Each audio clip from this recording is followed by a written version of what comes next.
Por los inconvenientes reportados está la Gobernación Departamental de Guatemala y Quetzaltenango, junto a otras dos cuyo nombre no fue revelado, pero se investiga si estarían involucradas en supuestos actos de corrupción. Guatemala, porque también ahí, hubo un tribunal que declaró un antejuicio para el señor gobernador. Digamos que estamos investigando los otros dos, ¿verdad?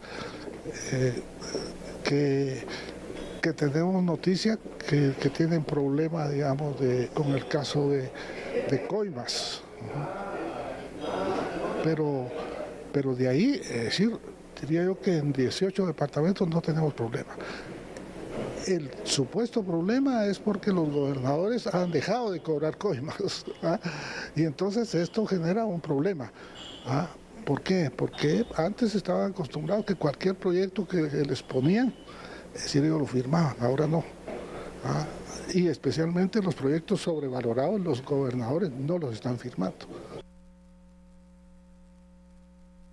Muy bien, en este miércoles tenemos la entrevista acostumbrada con Max Santa Cruz, quien es consultor político. Max, qué gusto tenerte acá en A la Medida, como siempre, y por supuesto tratar este tema tan interesante de lo que está sucediendo con estas evaluaciones que se van a hacer de los gobernadores. 4 tienen problemas en su gestión y obviamente pues los restantes gobernadores van a ser evaluados en diciembre. Queremos conocer tanta información de esto, así que bienvenido a La Medida. Buenas noches, Max. Buenas noches, un verdadero gusto nuevamente estar con ustedes, Sandy, Fernando, audiencia de A la Medida, un verdadero placer y sin duda un tema que pareciera ser que el año no se va sin que hayan este tipo de discusiones sobre, en este caso, las gobernaciones departamentales. Y como bien mencionas, Fernando, había un señalamiento reciente en al menos 4 gobernadores que pareciera estar en el ojo de las decisiones del Ejecutivo sobre su continuidad o evaluación, pero ya uno de ellos, el gobernador de Quetzaltenango, ha renunciado a la gobernatura departamental aduciendo causas de salud. Esa es un poco la salida, pienso yo, política de la que siempre se da. No estoy dudando que esto haya sido así, pero llama la atención que esto suceda. Recordemos que el proceso de elección de gobernadores departamentales todavía no había sido concluido, incluso en el mes de abril. Estamos hablando hace menos de 7 meses aproximadamente. Entonces, la permanencia o la volatilidad, a veces esos nombramientos se da y hoy en día estamos viendo que ya antes de finalizar ni siquiera el año de gobierno, tenemos ya un retiro de uno de los gobernadores designados, en este caso, y 3 más que podrían ser evaluados con, por supuesto, la advertencia de que es posible que en el mes de diciembre se proceda a hacer toda la evaluación del resto de gobernadores departamentales. Max, en este caso sabemos que el tema de los gobernadores departamentales es un tema muy criticado desde siempre, pero en esta ocasión el presidente Arévalo dijo, bueno, vamos a cambiar la forma en elegir a los gobernadores departamentales y se dio un proceso de postulación, evaluación, el proceso fue totalmente diferente. Pero seguimos viendo fallas. ¿Cree que este nuevo sistema que se implementó fue el que ha fallado o cómo podemos interpretar también ya estas situaciones que se están evidenciando? Ese es un muy buen apunte, Sandy, porque si recordamos que el gobernador departamental es el representante del presidente en un espacio geográfico, en este caso del departamento, y que tiene funciones incluso con las calidades y las inmunidades de un ministro de Estado, creo que el presidente de alguna forma excedió su buena voluntad, por así decirlo, en una apertura democrática para que las ternas fueran presentadas por los consejos departamentales de desarrollo y que a partir de ahí se buscara una persona que representara los intereses más cercanos al pueblo, por así decirlo. Costó el proceso de que se definiera. Más de 1.500, si no estoy mal, expedientes se recibieron, 300 de ellos mujeres. Imagínense ustedes evaluar cada uno de esos expedientes para poder llegar a la elección de los gobernadores departamentales, de haber sido difícil. Pero es más difícil cuando políticamente el presidente no para eligiendo al cargo necesariamente a la persona de confianza de él para poderlo representar en el departamento. Hoy en día podríamos estar viendo que algunos de los gobernadores electos o nombrados, de alguna forma podrían responder también a otros intereses políticos partidarios o a otros grupos de poder dentro de sus zonas geográficas de jurisdicción y que hoy pues prácticamente no estarían trabajando necesariamente al lado y a la mano del presidente. Y esto es importante porque a final de cuentas el gobernador, siendo el representante del presidente en un departamento, coordina una serie de funciones que creo yo que en este caso lo hemos visto en Suchitepeques con una gobernadora muy activa con el tema del puente Nahualate, pero también la coordinación de fuerzas de seguridad en eventos importantes o eventualmente en contingencias ambientales, como lo hemos visto en el departamento de Guatemala. O sea, si no tenemos la confianza como mandatario de poder tener al gobernador que sea mi gobernador, sino que en un espíritu democrático y amplio, pero que a veces no es funcional entre las condiciones actuales, de haber confiado en que este nombramiento haya sido presentado por los consejos de desarrollo, pues yo creo que el resultado lo estamos viendo hoy claramente con alguna evaluación que se está dando antes de que termine el año y por supuesto algunas complicaciones que ya empiezan a verse de una buena intención, pero que no necesariamente tuvo el resultado político deseado.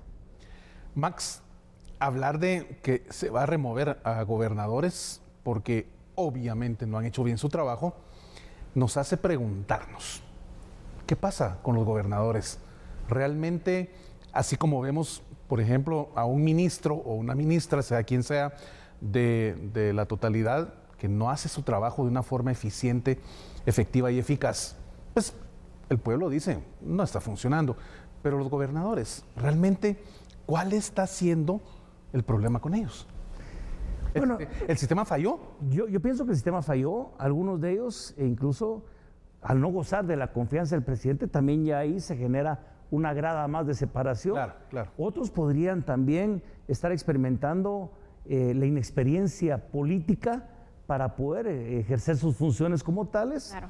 Otros podrían estar amarrados a los intereses locales de quienes promovieron su candidatura y a veces pueden ser muy sanos y a veces pueden ser muy perversos también. Claro, claro. Y en el momento tratar de ligarse estos intereses o bien tratar de responder al presidente, podría ser, o de repente no responder al presidente y seguir obedeciendo a los intereses de quienes lo postularon, pues se complica la ecuación. Es ahí donde yo creo que la propuesta del presidente, como se mencionaba Sandy, lo estaba mencionando Fernando, pues fue un buen experimento en el sentido de vocación democrática, claro, pero no necesariamente tuvo el impacto o el resultado en la parte política. Imagínense ustedes, yo como presidente de la República, yo quiero que mi representante sea una persona de mi cercanía, por supuesto, de mi confianza, de mi conocimiento. No puedo necesariamente, y lo digo así porque si me va a representar a mí, confiar en alguien que no tenga una relación previa ni una identificación de cuáles son sus características, sus calidades o su historia de vida, más que la que me presentaron en su momento como parte de una terna. Totalmente de acuerdo. Max, ¿qué tan importante es, y recalcando en este punto, la figura del gobernador? ¿Y qué pasa con estos gobernadores que pues están con un problema, la evaluación que se hace y si deciden, bueno, hacer el cambio? ¿De qué manera se debería sustituir a estos gobernadores? Siempre por este proceso que hemos visto, pues, presentó fallas o que el presidente designe a alguien de su confianza. Bueno, yo creo que ahora al presidente se le presenta tal vez la oportunidad, quiero decir dorada tal vez, en la tradicional forma de cierre de año en donde pues en su momento se hablaba que los ministros de Estado y secretarios presentaban al presidente su carta de renuncia para que el presidente pudiera evaluar el año de su gestión y tuviera la libertad a partir de ello de poder ratificar a la persona en el cargo o bien darle las gracias y pensar en la sustitución. Creo que es un poco la dinámica de lo que podría estar pasando sin llegar a pedir esta carta con los gobernadores y decir, yo cumplí con los consejos de desarrollo, a mí me presentaron las ternas, yo cumplí con la elección de los que ustedes me mandaron como los candidatos idóneos, de repente ahorita vemos la evaluación, no me funcionaba por las razones que estamos platicando ahora, me tocará tal vez ahora nombrar a mí, a mis gobernadores, a mis personas de confianza, tal vez eso podría ser una solución. No me atrevería a decir que la totalidad de los gobernadores no son personas de confianza del presidente. Creo que hay gobernadores que han estado cerca del presidente. El gobernador del departamento de Guatemala ha sido una persona cercana al presidente. No conozco situaciones de otros que posiblemente también de alguna forma estén en la misma situación que el gobernador de León. Y creo que esos van a ser los criterios de comodidad del presidente. Ahora, ¿por qué son importantes? Porque primero presiden el Consejo de Desarrollo, representan al presidente en el área geográfica, como lo hemos hablado, pero también se encargan de ver, de ver la eficiencia en la ejecución de los fondos asignados a los consejos de desarrollo, que ahora ya van por montos arriba de los 4.000 millones de quetzales. La eficiencia y la transparencia en la ejecución de esos fondos va a ser muy importante. Es ahí donde la confianza en tener un gobernador que vaya sobre la misma línea del discurso político de la administración es fundamental. Y también que el gobernador se acompañe de la elección, de quien le acompaña, de un secretario ejecutivo del Consejo de Desarrollo, porque a final de cuentas es la persona que firma todos los contratos de obra que se hacen. Recuerden ustedes que van a haber muchos diputados distritales que sin duda estarán interesados en tener una mano puesta o su interés puesto en la elección de los gobernadores, porque ellos mismos a final de cuentas rinden cuentas a los alcaldes, a los consejos de desarrollo, a la población como tal, y querrán tener que el gobernador en todo caso sea una persona más cercana a ellos, que en este caso al presidente, o de alguna forma pues generar una especie de mezcla entre los dos. O sea, el gobernador no es cualquier cosa, no tiene la potencia o la fortaleza de un gobernador, por ejemplo, en México, que es electo por voto popular, pero sigue siendo, como digo, las calidades de un ministro de Estado y las inmunidades también de acuerdo a su cargo. Y se da ese estira y encoge de tirarse entre alcaldes y gobernadores, información que lamentablemente lo que hace solo es desnudar la realidad de la política en nuestro país. Y un desgaste. ¿Qué sucede con ese desgaste que al final se da entre el poder local y el gobernador? Y agreguemos los consejos de desarrollo, que también lo integran la sociedad civil. Pero hay que ver también, muchos alcaldes no están necesariamente casados con los objetivos estratégicos de los partidos por los cuales fueron nominados o incluso electos durante varias administraciones, utilizando diferentes vehículos políticos a lo largo de sus elecciones. Lo que están viendo es la posibilidad de repetir nuevamente en el cargo, y la gente vota por el alcalde, no por el símbolo, sino vota porque le genera confianza por la persona, en el ejercicio del cargo, claro. A veces. Y otras veces, a veces, se lo digo en serio, por masoquismo también, porque también hay unos quienes votan por masoquismo por los alcaldes. Pero, sin duda, la relación entre alcaldes y entre diputados distritales es fundamental. Y en este caso, el gobernador departamental viene siendo esta otra pieza que acompaña a los consejos de desarrollo, para que ojalá en un reflejo de buena y sana política y madurez también, más allá de los elementos partidarios, pues realmente se enfoquen en las necesidades del pueblo, en las obras necesarias que tienen que llegar a esas comunidades, en los recursos que ya están situados, pero que donde prevalezca la calidad del gasto, la transparencia y por supuesto un porcentaje de ejecución que en términos generales de la actual administración pareciera ser que la ejecución sigue siendo una deuda pendiente. Totalmente. Así que estaremos pendientes de esta evaluación que haga el presidente de los gobernadores y por supuesto estaremos abordando también esta temática en otro espacio. De momento debemos cerrar esta entrevista. Gracias, Max, por siempre acompañarnos. Qué gusto poder tenerte y abordar estos temas desde el ámbito político. Muchas gracias como siempre, y un verdadero gusto el poder aportar algo a la gente que nos escucha y al programa.